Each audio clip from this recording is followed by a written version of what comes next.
বিসমিল্লাহির রহমানির রহিম। আমার প্রিয় ভাই ও বোনেরা, আজ আমরা এক অতি গুরুত্বপূর্ণ বিষয়ে চিন্তা করব।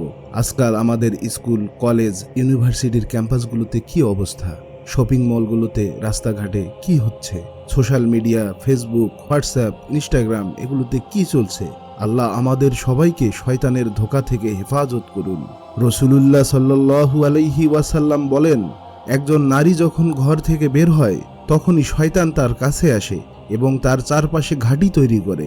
সেই ঘাঁটি থেকে সে পুরুষ ও নারী উভয়কেই আক্রমণ করে। শয়তান নারীদের মনে এমন চিন্তা ঢুকিয়ে দেয়, তোমাকে সবাই দেখছে, তাদের চোখে তুমি কতটা আকর্ষণীয় লাগছো।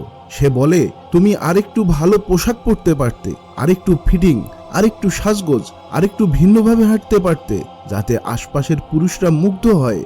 আমার প্রিয় বোনেরা, এগুলো শয়তানের ধোঁকা ছাড়া আর কিছু নয়। আল্লাহর কাছে আশ্রয় চান।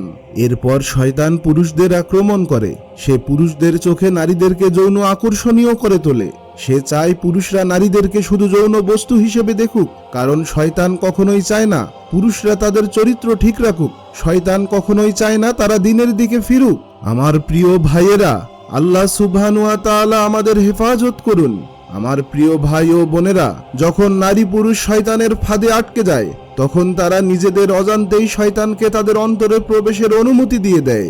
শয়তান তাদের শারীরিক ভাষা পড়তে পারে, ধাপে ধাপে প্রভাব বিস্তার করে, অবশেষে তাদের দিয়ে এমন কাজ করিয়ে ছাড়ে যা আল্লাহর সমস্ত সীমা লঙ্ঘন করে।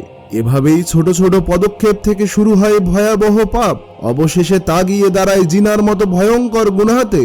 হয়তো মানুষ থেকে লুকাতে পারবেন, দরজা বন্ধ করতে পারবেন, কিন্তু মনে রাখবেন, আল্লাহ সব দেখছেন। আমরা কেউই আল্লাহর দৃষ্টি থেকে দূরে নই।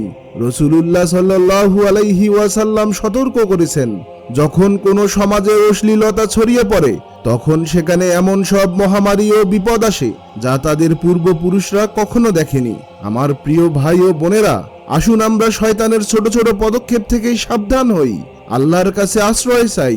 তাহলেই ইনশাআল্লাহ আমরা শয়তানের কৌশল থেকে নিরাপদ থাকতে পারবো। হে আল্লাহ, আমাদের সবাইকে হেফাজত করুন, আমাদের গুনাহ ক্ষমা করুন এবং আমাদের ঈমানকে দৃঢ় রাখুন। আমিন।